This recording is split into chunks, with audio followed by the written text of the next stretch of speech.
Okay, all right. So I am chatting with two wonderful people in Chicago. Are you guys in Chicago? Yep. In the white is cellist Alexa Muhly of Irving Artists, and the other Irving artist is pianist Hiroko Nagahata, and I just mispronounced your first name. Forgive me, Hiroko Nagahata. Uh, and we are going to be chatting about their September 2019 CD release, which was like yesterday, something like that. And we'll Yeah. talk about how long it took to get to yesterday, if you know what I mean about self-producing a CD. Self-produced on their own label. It's called Six Corner Records. Are you at some kind of Six Corners place? The town? Yeah, that's where Irving intersects with all sorts of other streets. Aha, fascinating. Uh, the CD is, remember, it's help. I just lost you. The Irving Artists, and the CD is called Irving. I just loved it. And, and you and I spoke. We all spoke a little bit earlier before I started taping. And what has me so fascinated and interested and jumped at me as I just explained, and we're going to talk about it, is the art of promotion, really. Mhm. This CD that you two have put together, for very good reasons that you're going to chat about, is like wonderful popular favorites. I mean, everybody recognizes these tunes, and they have little twists and little bits and differences. But it's the sort of CD that, as everybody out there, all of these people produce CDs all the time for various reasons, but for just handing to concert Yeah. production people in smaller cities, as are the small cities around Chicago area where you guys are. It's just a beauty. Bach, the Sonata for Viola da Gamba and harpsichord in G major, the G major BWV 1027 with piano. Exactly right.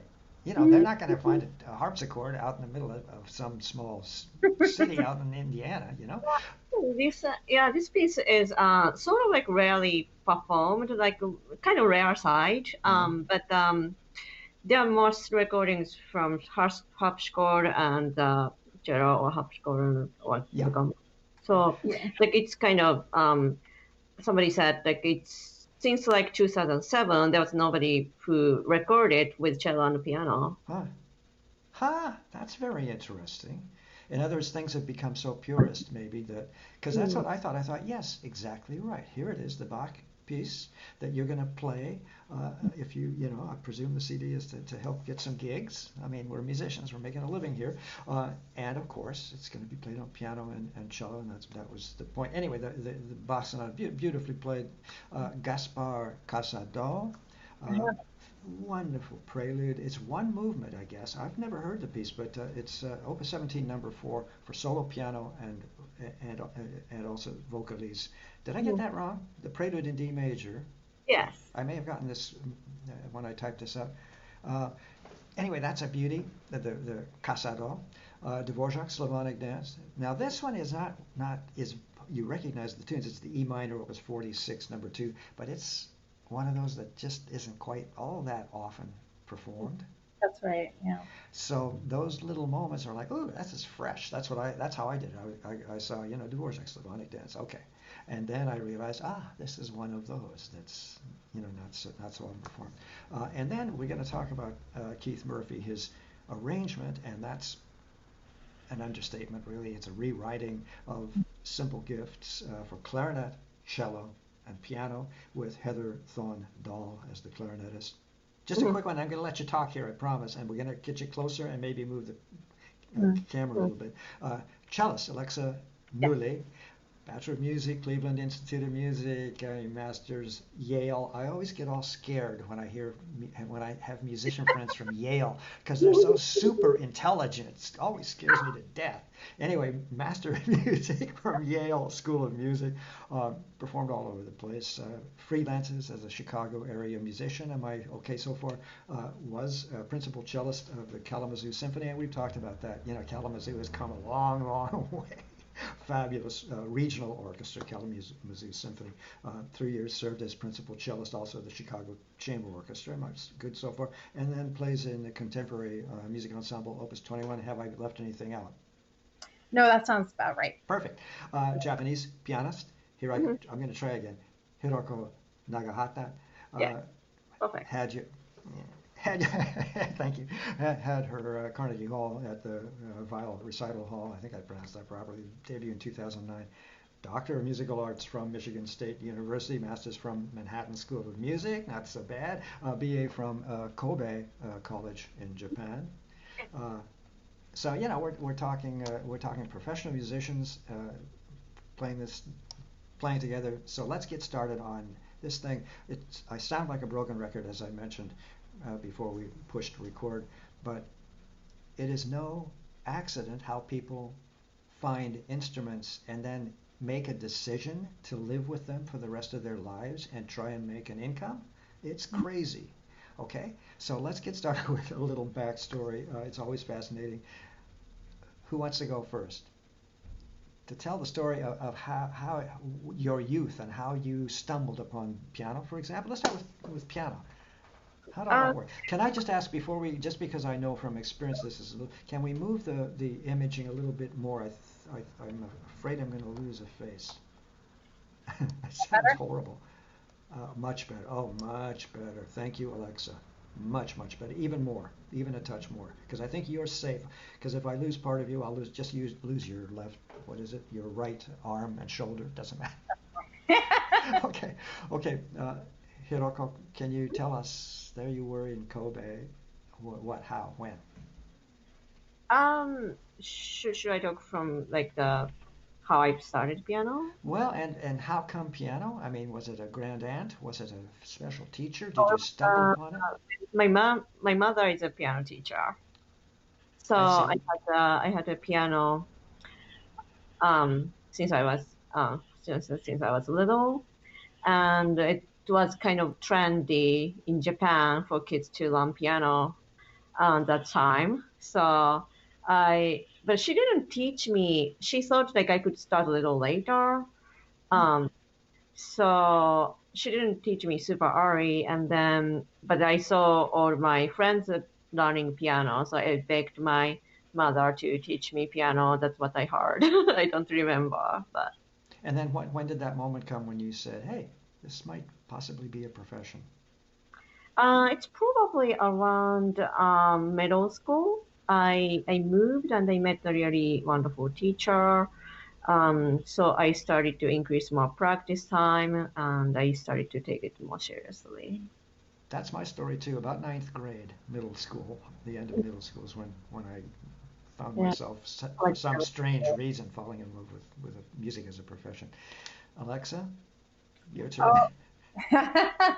Well, it's kind of funny. Let's see. I wanted to learn piano, and my parents thought I was too young, so I asked my babysitter. To teach And you? yes. You And sly.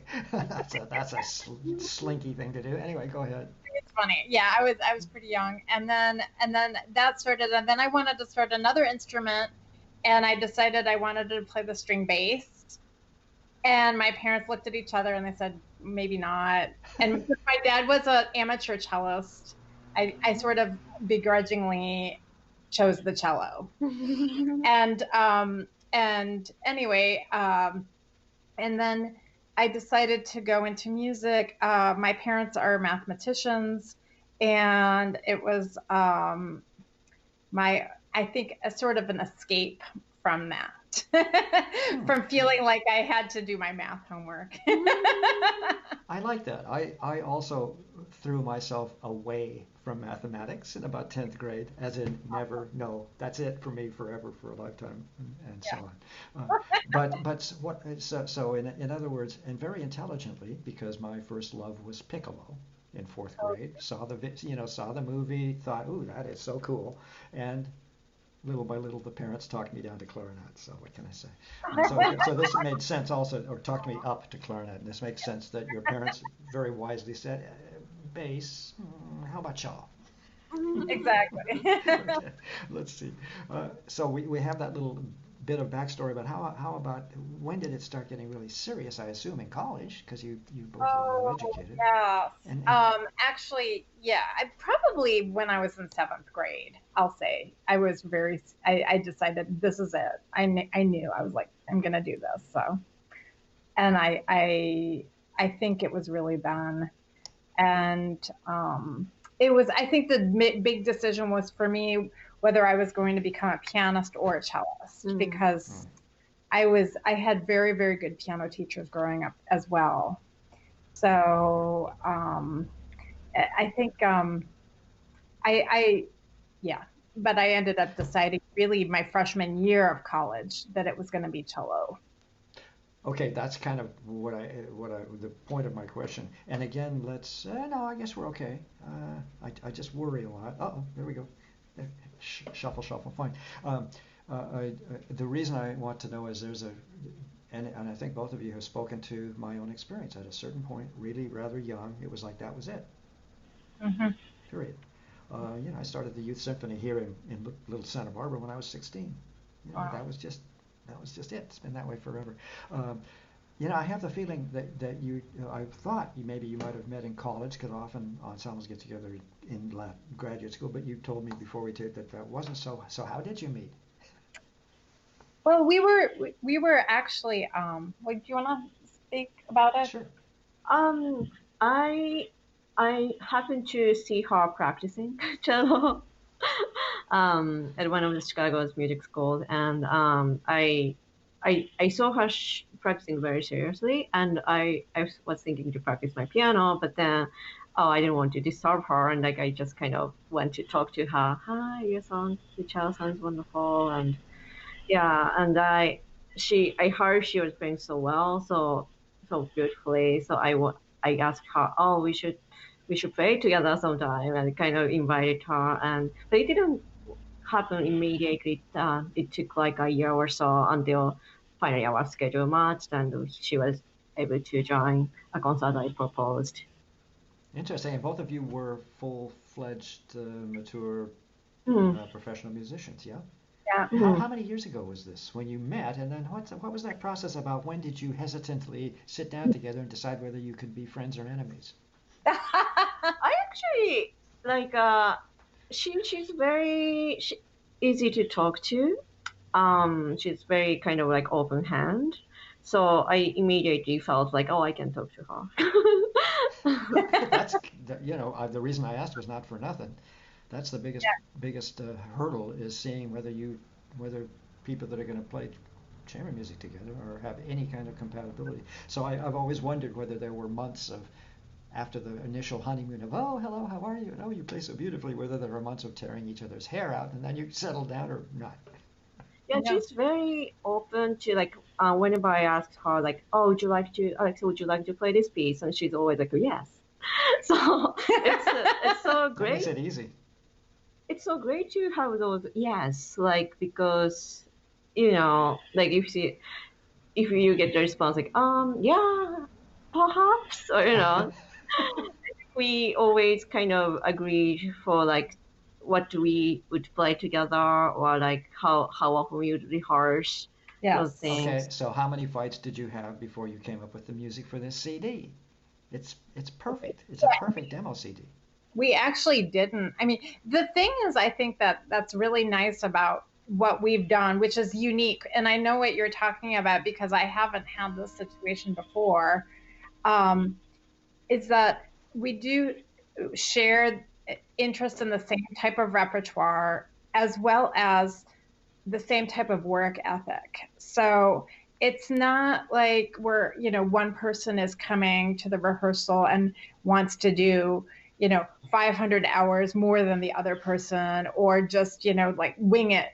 I mean, I one time had to, yeah, I've had concerts where I played an all Charles Ives concert once on one rehearsal. Wow. And so yeah, I was really happy about that. And it always stuck with me because I really loved the music, and I really loved the composer, and I felt like, there's just no good reason for that. So anyway, So I am just grateful. It is true. We have an easy situation. Um, Closer. Get yeah, closer. I'm we squeaking that live one in while I can. Yep, I'm serious now because. close to each other. That's why we titled it Irving, because I Oh, live on Irving. I mean, next to Irving Park Road, and the area is Old Irving, and we get to rehearse here, you know, and it's just lovely. Well, she used to go to Michigan to rehearse, That's so. true. Yeah, so, and I was it also, was I thought we were talking about a character. I had constructed a whole thing about who is Irving, and it turns out it was an intersection. it's just my street, yeah. But I'll say, so I had, so with Opus 21, I was living in Chicago. We had people at Western Michigan. Then we had people from University of Michigan, coming together in Kalamazoo, and we would try to rehearse, and with all the winter stuff, and just, I mean, it was just very hard to get everybody together in one place and be able to rehearse and work in the way that you feel sort of proud to put on a concert. And I always felt like with Hiroko, we live close to each other. We have a similar work ethic. We have nice venues. And we ended up putting together a CD of pieces that we've been playing together. We've rehearsed together. Why not? Yeah, exactly. And again, as really the subject, or at least the sidebar subject here, is that this, you're presumed looking for more engagements, as everybody is. It's a tremendous amount of time and energy and money and cost to put together a CD. And as I said this morning when I put on your CD, it's just like it just hit me instantly that this was just such a perfect demo for you two. Beautifully put together, beautifully performed, beautifully recorded. And when I see self-produced, I wonder whose garage. So tell me about that. What was the venue for the recording? That's really interesting. Yeah, go ahead. So I found this transient sound music studio in Chicago. I just searched online first, but then I had some other recording project in my mind, so I visited there a while ago, and then they happen they happen to have very beautiful piano, which is a hybrid of Steinway and Yamaha. Mhm. So I thought, and it's not too bright. I thought, oh, this is perfect for accompanying. So You took my notes right out of my paper over here, but go ahead. We'll talk about that in a minute. so what was it? Well, it was about you about balance, really. In fact, let's go there. Balance, piano cello balance, Yeah. especially in the Bach, for example. For all those reasons, you were discussing this instrument that you found that was not too bright, and that's exactly right. So has has recorded a lot of like jazz musicians, rock musicians. They've recorded some famous ensembles of classical music, but I think their main focus are non-classical. So I was very pleasantly surprised they had such a great piano. And did you have to kind of help educate them a little bit in terms of miking and such if they were inexperienced in terms of We classical did music? some, I think. 'Cause- Well, yeah, I actually, when we started, we started with simple gifts. Mhm. That's what that was what we well, that were, makes sense. Yeah, you get because you're a clarinetist, and it was part right. of that. You want to get that out of the way in terms of time and so on. Yeah, sorry, didn't mean to interrupt. Oh no, that's okay. And we were really surprised at what a great job this um, his name is Tyler Rice, what the recording engineer did, and he and yeah, really surprised. And then we're like, well, we had these other pieces. We thought, okay, well, we'll just record them too, and it just kept on growing and growing and growing. And Nice. he was, yeah, he did a really, I thought he did a really good job. We liked, how he placed stuff, and we did have to educate the studio because they were more used to, they're more comfortable possibly with jazz recordings. So, they have people in separate rooms and then they mix it Yeah. all together. And we were like, well, we can't really do that. Mhm. So we got them to to accept that we were going to have to probably be in the same room. And once that happened, it was all fine. And maybe just a little bit, have some sound quality issues, or aesthetics, taste, or whatever that or preference for certain moments or levels, but there really wasn't very much. It doesn't sound like there was much. Sorry, go ahead. Yeah, a really great facility. Yeah, the setting is very good. And that piano was just so fantastic. I was so grateful because I said to Hiroko, I was like, we got to do something. If you find a great piano for recording, we got to do that. We got to use, make this happen. Because you took in explaining about the instrument and finding that it was perfect because it was not too bright. That was just first of all, I thought it was incredibly courageous somehow. I don't know quite what I mean by that, but to record the Bach with piano and cello, just straight up, here it is. And again, I keep thinking of these smaller venues that you might be performing in, and so they're not going to have a harpsichord, okay? And so just something about that, but also that it's perfectly okay. Yeah. But you see, kind of what I mean. It's like it's been a long time since I've heard just piano cello playing a Bach sonata, and the let me try and find it here. And practically the first thing I noted was this idea that the balance was so good, and the instrument, the piano I'm speaking of in particular, it's not muted. It's just, I don't know. It's just kind of perfect. I think I almost said dry, which is a compliment. Let's see, a lovely, gentle approach, by the way, to the playing. I'm speaking of you, Alexa, in terms of the style of playing. So it's just, it's excellent and a little dry, and I thought that was really nice. Nice balancing between the two. That's hard. Mm-hmm. Piano is a later instrument, as everybody knows, and so on. I love the way you approach some of these cadential moments and so on. And again, this sonata of Bach's, this is the sonata for viola da gamba and harpsichord, the G major, is very well known. Mm-hmm. And I thought, start that CD with something that everyone's going to recognize. Mm-hmm. and tune into. So I congratulate you. Job well done.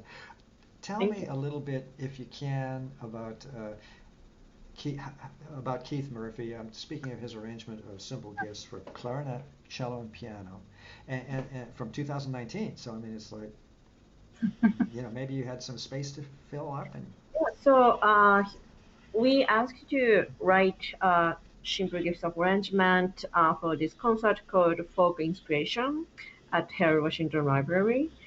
We kind of collected pieces of folk inspired pieces, and then it was actually clarinetist Heather's idea, we don't have anything American here, and then she said, well, it could be something as simple as Simple Gifts.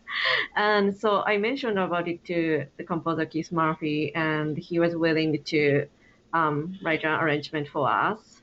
And let me speak about that arrangement. That, as I said on it, it's always the highest compliment. It's a rewriting. It's an original composition based on the Shaker, the Simple Gifts tune. And what I love about it, and by the way, this CD is worth the purchase. And by the way, everybody knows this. So go up, they interview the how to buy the CD, links to your website and so on. But looking for repertoire, which I know, and all of my big crowd, we're all musicians, we're all looking for repertoire all the time. This Keith Murphy Simple Gifts is just such a beauty because I don't mean to sound like I'm tired of the other versions that I've heard, but was thrilled to hear fresh, and it's fresh and it's clever and it's coy, and it lots of, by the way, harmonics and wonderful piano colors that are fabulous. So it's just really a dandy original composition based on.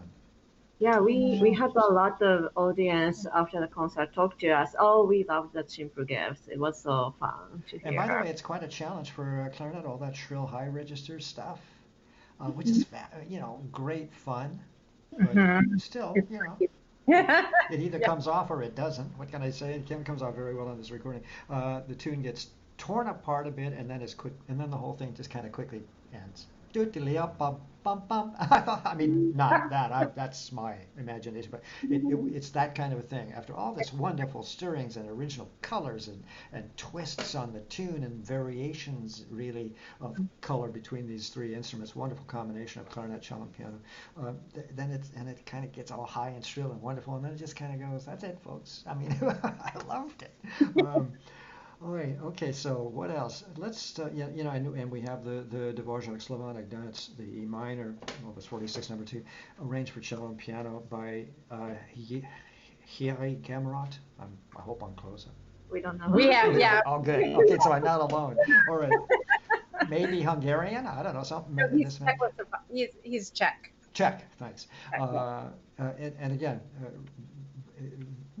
Everybody knows the Slavonic dances, but this particular Slavonic dance is not really as readily recognized. So therefore, it too is fresh. So congratulations.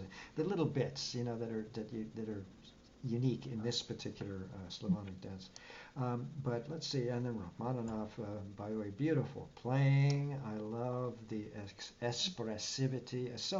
My notes are so beautiful. She plays it beautifully. Come on, here's another beautiful, wonderfully controlled. That's what I loved about speaking of the prelude. And what I mean by that is it's so easy to get kind of big, and you keep it beautifully controlled.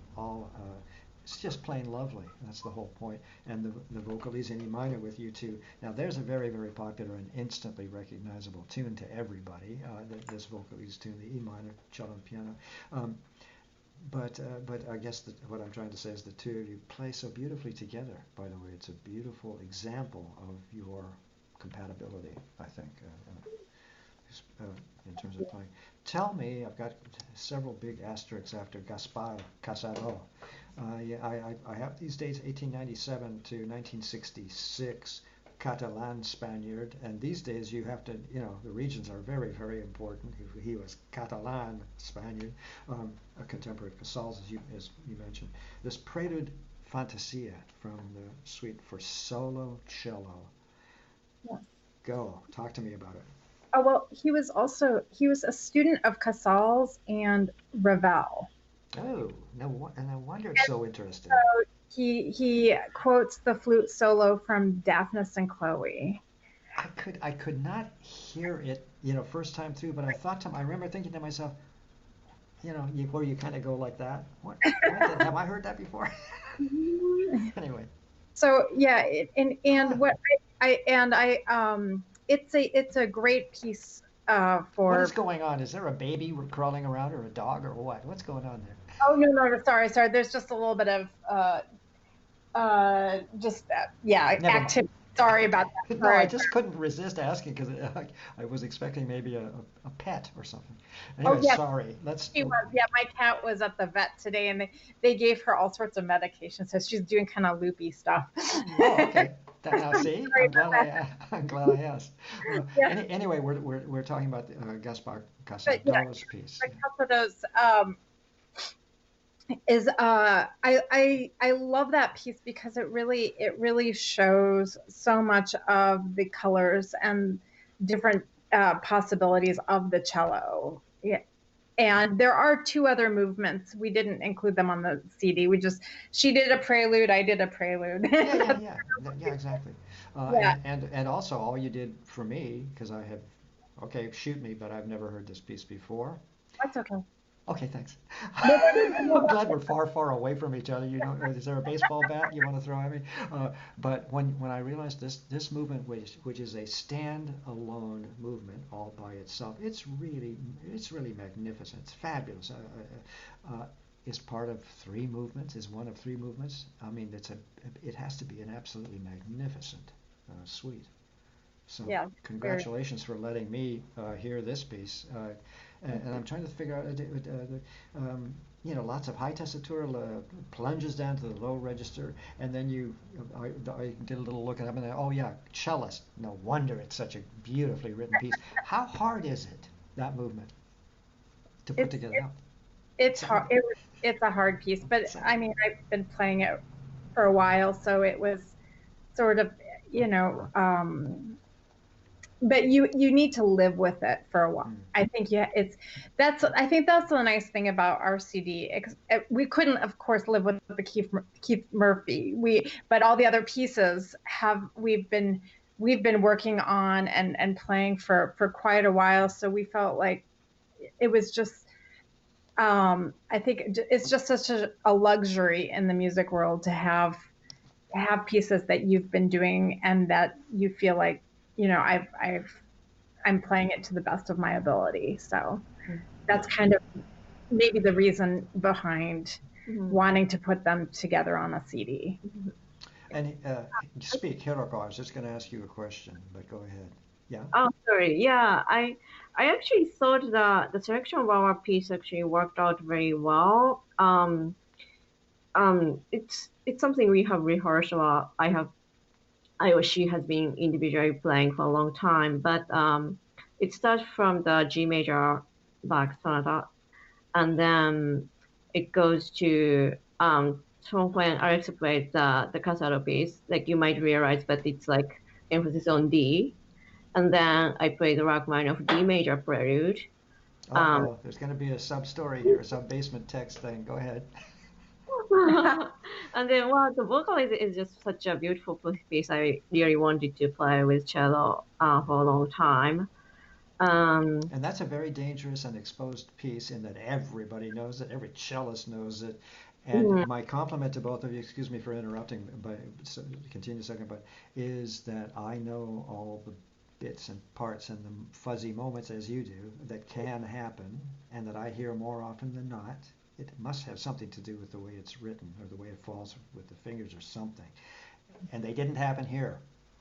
Oh, thank you. Because that's what I was thinking. I was thinking, yes, that worked beautifully. You know what I mean? There are moments that can be tricky. Yeah. Okay, sorry. Excuse me. And it just kind of for the key structure worked really well to put in the CD. You might realize like the simple gifts even ended with G major, which started with Bach. You know what is so weird? I pride myself on making sure I know dates, history, and key areas. And you are just now showing me the structure of how the key areas work. It just had not been computed in my head as I was doing this D, D, E minor, and so on. Wonderful. Thank you. Because there's it's not by accident. Things need to somehow have the structure. In music and musicians, we got to have some kind of structure. And you just explained the structure of this CD and its tonality, if you will, for us. Yeah. Like what we are talking. So, a first few pieces, those Bach sonatas, actually Alexa really wanted to record it since she knew that not too many cellists recorded it. So that actually started the very beginning of the project. But then we keep added the pieces, and then when we decided a few other pieces to add, in my head it just kind of clicked. Oh, this actually kind of works out very beautifully. So I thought the Rachmaninoff prelude and vocalist, it's kind of two different kind of very contrasting feelings. So I am actually very happy what we. Yeah, I think it has a very good arc, a musical arc. The CD. You're going to say anything, Alexa? No, not at all. I'm good. Thank you. Okay, we're at about 30. We're a little over 30 minutes, so I think it's time to wind it down a little bit. In fact, let's wind it down. Which is that what have I forgotten to ask that you're dying to tell everybody? Oh, that's a good. What would we like to add? What is important that what we haven't mentioned? I think we the kind of the program concept we are always doing is for people, anybody who in the community can come to our concert without being intimidated by some 40 minutes long piece or difficult piece. It's, we select something approachable, enjoyable. Um, so that's what I think I really want them. I'm glad you brought that up. We spoke about it before we taped a little bit. The idea of creating a program that is not fearful or doesn't scare people away. And then the big beauty is playing that program of popular pieces, if you will, pieces with classical tunes that folks generally even are going to recognize, playing those pieces really perfectly. So that these folks who are hearing this music that they remember from, I don't know, movies or from TV or something, because they're such familiar tunes, but they finally sit down and hear really how these pieces should be performed beautifully by two professionals. So that's the big difference. And I'm glad you took this risk, because many people play this very popular repertoire. But and again, it's kind of I was afraid I might get in a little trouble, but I'm not. I hope I'm not. It's the idea that you have just presented a wonderful study CD for others to work on, for other cellists, other pianists who are putting together programs for that kind of audience, library audiences or the free concerts, that will help not only give them music they already know, probably, but even give them some insights about putting them together. So congratulations for this very accessible, very deliberately popular, can I say, CD, cello and piano. Anything else before I do closings? No, just I think that the luxury for me, and the thing this is probably the first time in my where I've been able to really have the rehearsal time that I wanted, and the work. So it's been a real pleasure to be able to do this and share this with Hiroko. It's not, we're always under the gun, so to speak, with time, and there's always some reason something is short. You just, as I said, the Charles Ives concert on one rehearsal. So and that is the life. So it's a great luxury to have. And also, as you said a little earlier, playing this repertoire over and over again, you not only grow into it, but you understand it. I mean, that's just the bottom line. Repetition brings insight. I think is that. Yeah. Anything? This, she just showed us like really willingness to rehearse, but she shows up in rehearsals with like real interest. Like she is willing to try new things. So it's very, very inspiring for me to work with her. And also, it's not like the concerts we are asked to perform, like from people, oh, can you just play this music? But it's like the pieces we select, so we could work on those pieces for a longer term. We could be working on the pieces coming back to after like a couple of years. Yeah, so exactly. It's something we could really build together. As in repertory, you have a repertoire indeed, but this is your this particular piece of repertory theater is what I'm trying to get at. Repertory music. That is loud truck number. Cellist Alexa Muhly, pianist Hiroko Nagahata, of Irving Artists, Chicago-based. Okay? This really wonderful CD, self-produced, their September 2019 CD, and what on their own label, Six Corner Records. By the way, quickly, do you have any plans, or is this just kind of convenient? Six Corner Records. We spoke about the locale and all that, but do you think maybe is anything else in the works? Maybe a couple years from now. So I think maybe I'm thinking possibly as just a solo pianist, I could make individual tracks of music, and I could use the name of the label, or possibly the clarinet Heather, or the future artists we could invite. They might be interested in use the label name too. Absolutely, and not only that, self-production is the way of the new age. You were going to say something, Alexa? Oh no. We're looking forward to recording also the other gamba sonatas. Oh, nice. Yeah, I think that was that's coming in the nearer future. On Six Corner Records, I Yes, presume. exactly. Once again, cellist Alexa Muhly and pianist Hiroko Nagahata. Many, many thanks for giving me some time. It must be going on a 10 anyway in the Chicago area.